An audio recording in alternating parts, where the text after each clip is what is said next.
Hello,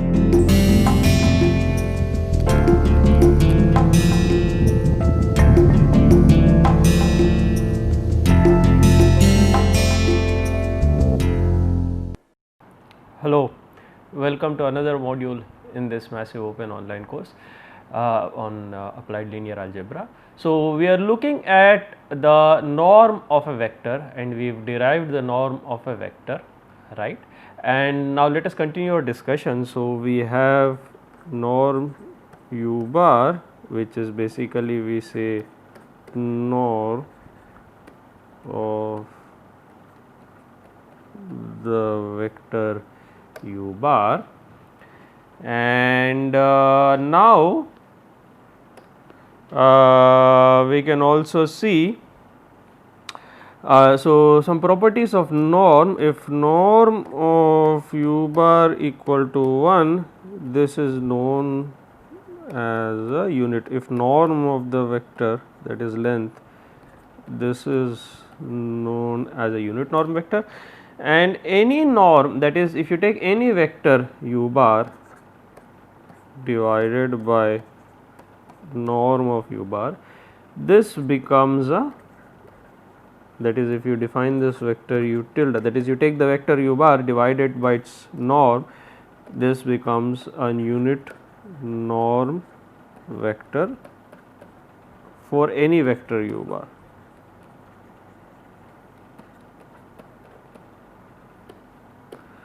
For any vector u bar. And for a signal, now this norm has very interesting applications for a signal, right. For a signal vector example,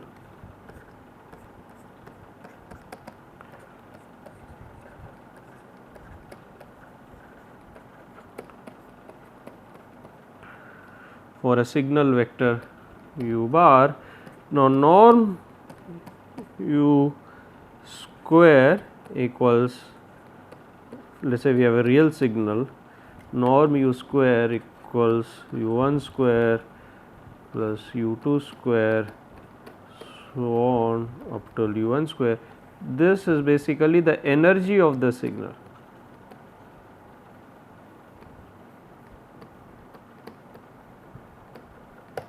right. So, the norm square of a signal vector u bar, that denotes the energy of the signal, right.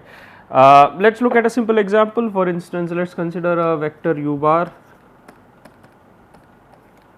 equals -1 3 -2 1, and then we have norm of u bar,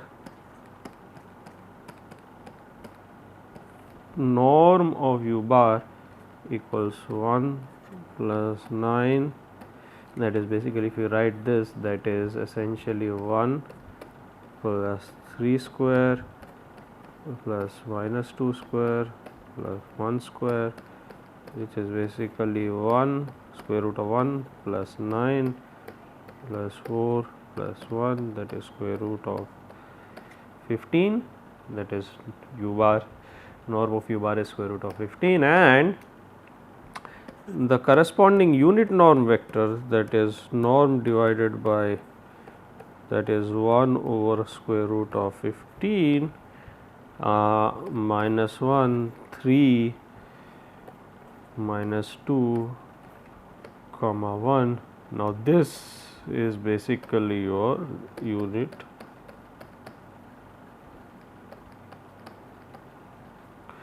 this is basically your unit norm vector.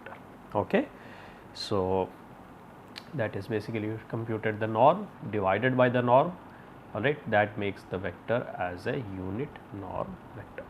Let us look at another very important application of the norm, that is to find the distance between two vectors, and this is very important. So, we have the distance, the notion of distance between two vectors, that is where you have the vectors u bar comma v bar, that is these are the 2 points, norm of u bar minus v bar equals square root of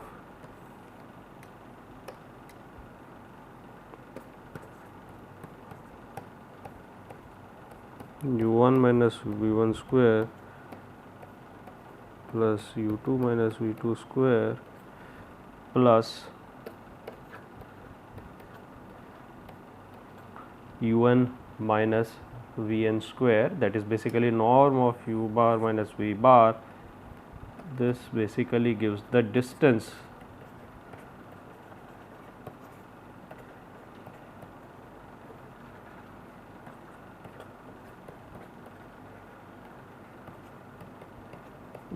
between two vectors u bar comma v bar.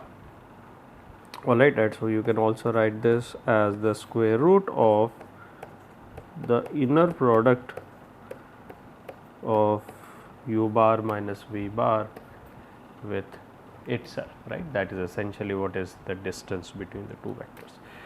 Let us now look at a very important property of the vectors related to the norm, and which relates the norm of the vectors to the inner product.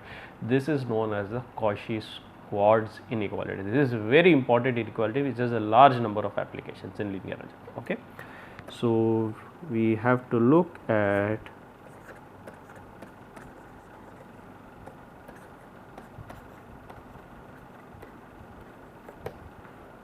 Cauchy-Schwarz inequality, or basically what we also call as the Cauchy-Schwarz, the CS inequality, or the CS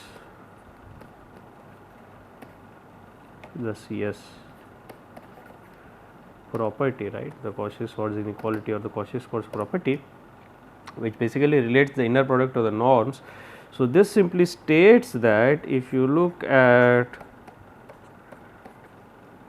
the inner product, the magnitude of the inner product, this is less than or equal to magnitude of inner product of two vectors u bar v bar is less than or equal to the product of the norms, that is norm of u bar to norm of u bar, or you can write this as the magnitude square of the inner product.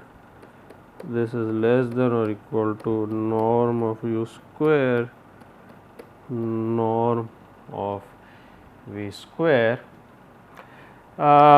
which is a very interesting property, that is for real vectors. If you simplify this,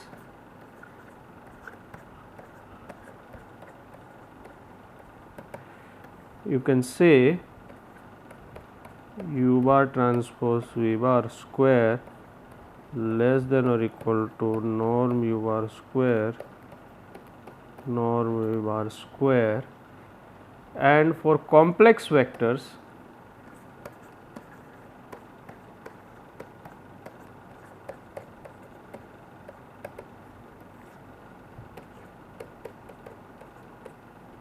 this can say u bar Hermitian v bar magnitude square less than or equal to norm u bar square norm v bar square, that is for complex vectors.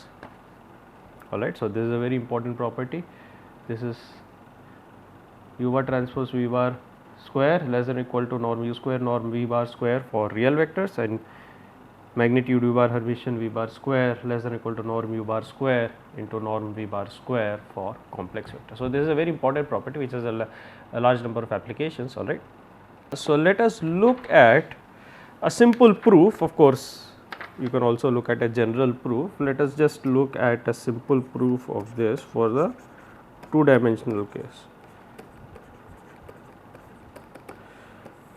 Consider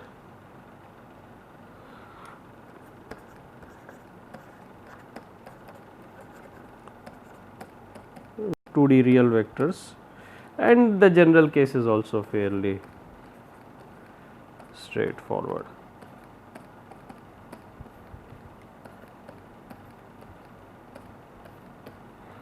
And then what we have is, since these are real vectors, remember, let us simplify this by assuming these are real vectors, then we have u bar transpose v bar equals u1 v1 plus u2 v2 u bar transpose v bar square equals u1 v1 plus u2 v2 square equals u1 square v1 square plus u2 square v2 square plus 2 u1 u2 v1 v2. Now if we use the inequality, that is we use the geometric mean less than or equal to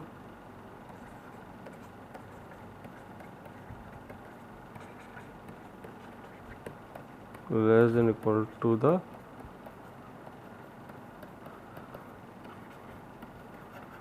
arithmetic mean, that is GM less than or equal to AM, then this reduces to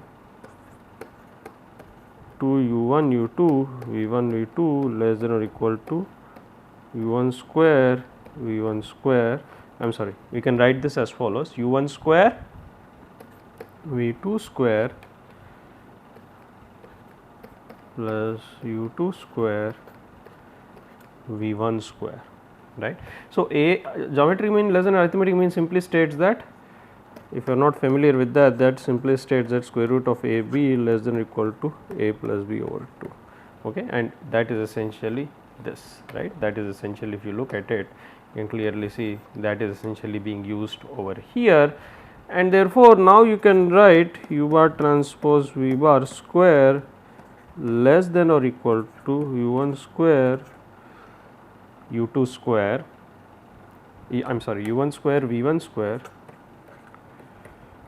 plus u2 square v2 square plus u1 square v2 square plus u2 square v1 square equals u1 square plus u2 square into v1 square plus v2 square equal to norm u bar square norm v bar square, right. So, that is essentially the Cauchy-Schwarz inequality, and this can also be shown, and I think to cover both the general complex and real case, one can simply write this as less than or equal to norm u bar square norm b bar square. This covers both, I am sorry, you can write it as u bar Hermitian v bar.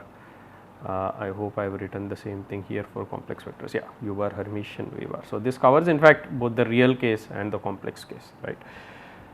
And let us look at a simple example. So, this is a very important example, essentially has a large number of applications, right, this Cauchy-Schwarz inequality. Let us just look at a simple example, just using some some real vectors, right. So, let us look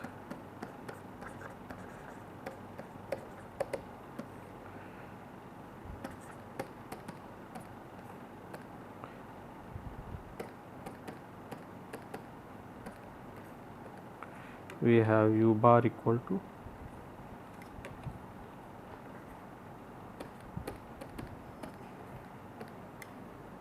v bar equal to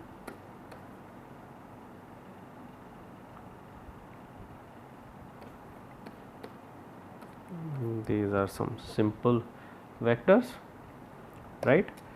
So, we have u bar transpose v bar, we have the u bar transpose v bar square equals 1 minus 2 plus 3 minus 4 equals minus 2, I am sorry, this is basically your u bar transpose v bar, and u bar transpose v bar square is equal to minus 2 square, which is equal to 4, right. And now norm u bar square equals, you can see norm u bar square, that is 1 plus 1 plus 1 plus 1 equal to 4, and norm b bar square equal to 1 square plus 2 square plus 3 square plus 4 square is equal to 1 plus 4 plus 9 plus 16, which is equal to 30, and therefore you can see norm v bar square equals 4 into 30, which is essentially equal to 120, which is greater than, which is 4, which is equal to you can say magnitude u bar transpose v bar square, right. So, this is a simple example to illustrate this Cauchy-Schwarz inequality.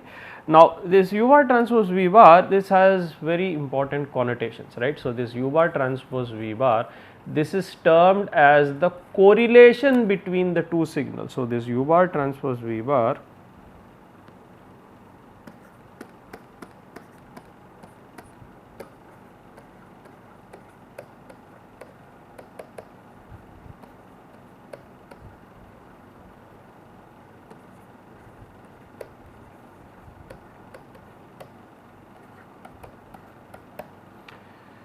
this is the correlation between two signals u bar, and this has many practical applications. This has a large, this correlation, this property of correlation, this has many applications, very interesting applications.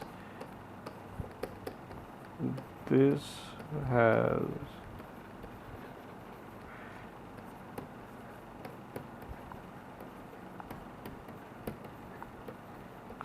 many interesting and I would say high impact, right, interesting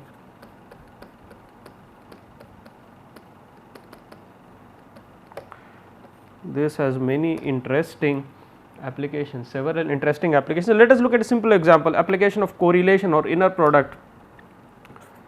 Let us look at a simple application in radar,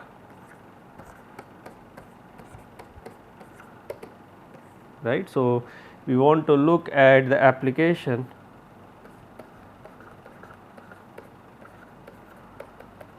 of correlation or basically your inner product in this radar, in this field of radar. And what happens here is, so we are more talking about, so this is basically we are talking about the radar signal processing, right.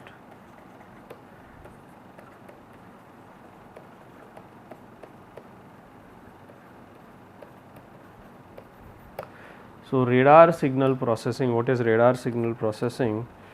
All of you will know, if you have a radar which is essentially trying to detect, right, a plane. Therefore, what is going to happen is the radar transmits a signal and then there is a reflection. So, this is a simple schematic diagram. So, this is basically your radar and this is basically your object that you are trying to detect, that is for instance an aircraft, and this is essentially your ground radar, right, and this is basically transmitted and reflected signal, right. So, you have the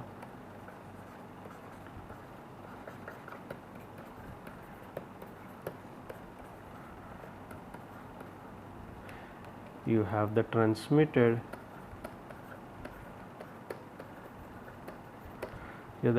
and reflected signal. So, let us say x bar. So, naturally we consider a digital signal. So, let us say x bar equals x0 x1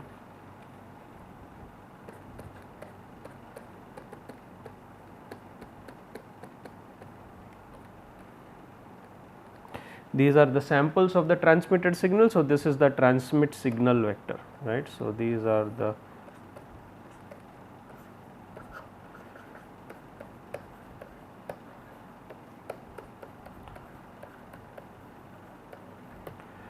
and therefore, this is your transmit signal vector, right. So, this is your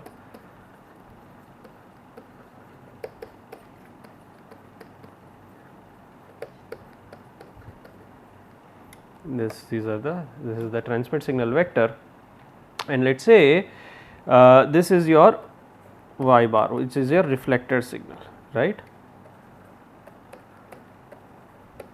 Again you have the samples of the reflected signal or the received signal, and this is your reflected, or let us simply call this the received signal. Okay.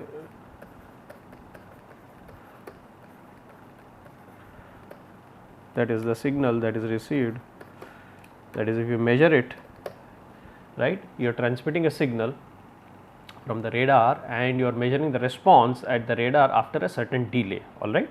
So, this is your received signal which is measured after a certain delay.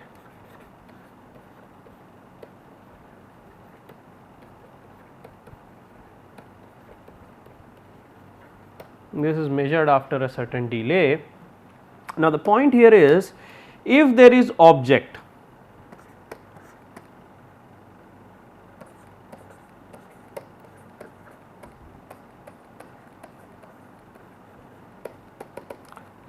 such as an aircraft that is present, then what is going to happen is your received signal typically is x bar plus simply w bar. So, this is your transmitted signal,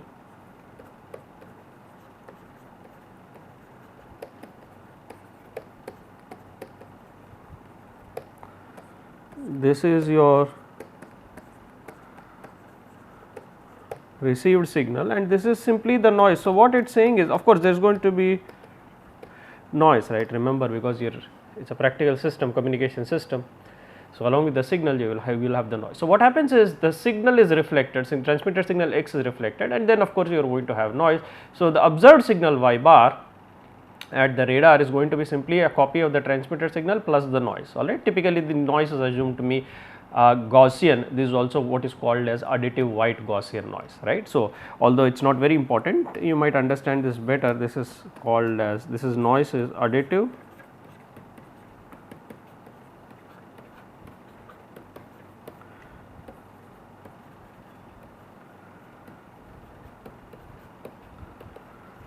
this is additive white Gaussian noise, and this is essentially what this is this is your observed signal.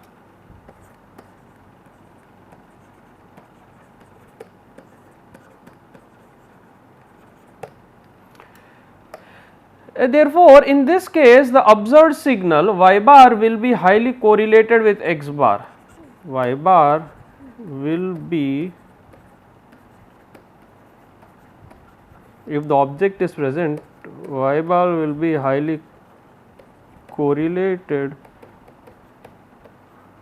with the transmitted signal x bar, or essentially that implies that the inner product, the magnitude of the inner product, that is u bar transfer, that is what we are calling as, for instance, we can call this as, if these are complex signals in general, x bar Hermitian y bar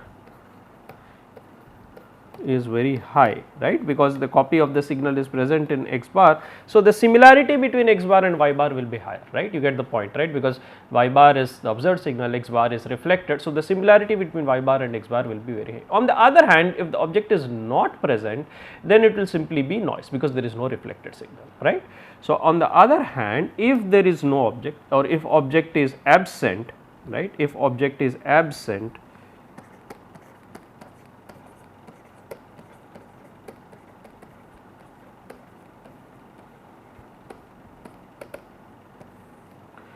then we will have y bar equal to x bar plus w bar, that is it. We are not going to have, I am sorry, we are going to have y bar equal to w bar, simply the noise, right. So, there is going to be no x bar, that is, there is going to be no reflected signal. So, in this case, because it is simply the noise, similarity between y bar comma x bar is low. Therefore, to determine the presence of target, this is called object, or this is also known as, by the way, target, right, in the context of radar, this object is also termed as the target. So, to determine if target is present, simply correlate, right, correlate the received signal with the transmitted signal, right. So, what we do to determine the presence of target, simply correlate the observed signal with the transmitted signal. If this correlation is high, then the target is present. If the correlation is low, target is absent, right. So, to determine presence of target,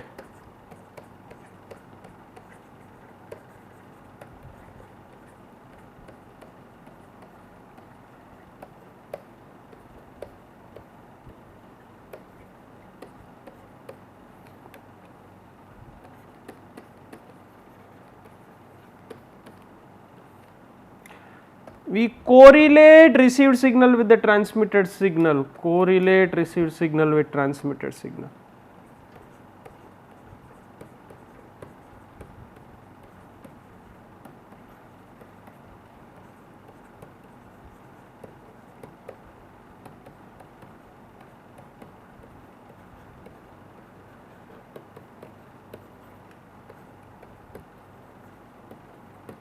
Correlate received signal with transmitted signal, right. So, what we do is we look at the inner product, that is x bar Hermitian y bar square magnitude, and we compare it with the threshold gamma, right. So, we have a significant, because remember there is noise, so we have to have a threshold. So, we compare it with the threshold.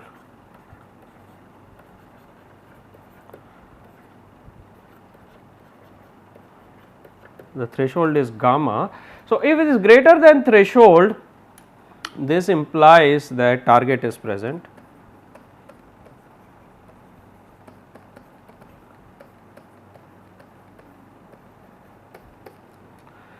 Else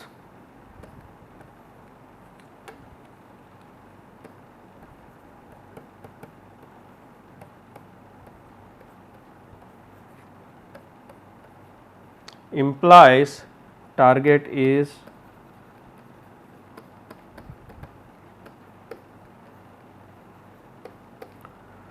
else this implies that the target is absent, right. So, this is an interesting, so this implies the target is present, this implies target is absent.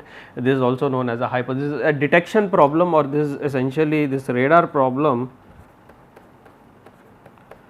is essentially one of the most fundamental problems, is also known as a detection problem.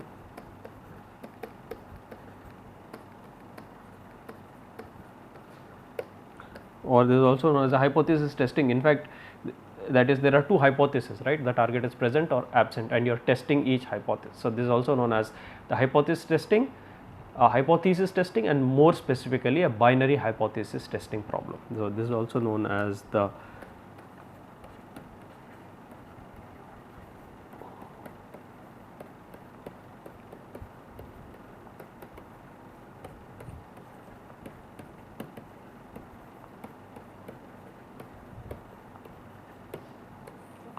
this is also known as a hypothesis testing problem, or this is also known as a binary hypothesis testing problem, all right. So, that is essentially and essentially you can also use this in for instance signal processing, right, to determine if two signals x1. So, another interesting application is this, as I already told you, the similarity between two signals or images, right. So, we can also use it to determine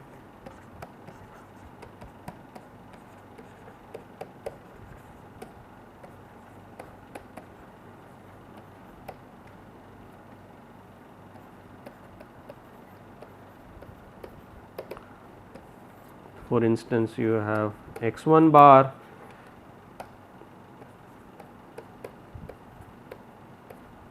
let us say these are two images or audio signals, so on and so forth. I mean, signals can be anything, right, voice signals,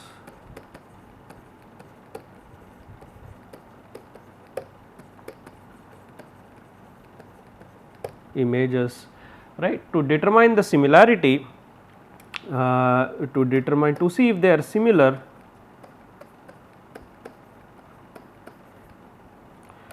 to check the similarity,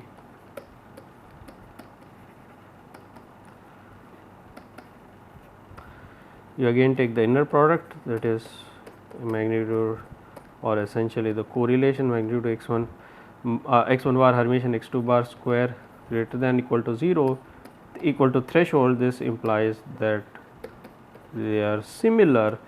If the same thing is less than gamma, this implies they are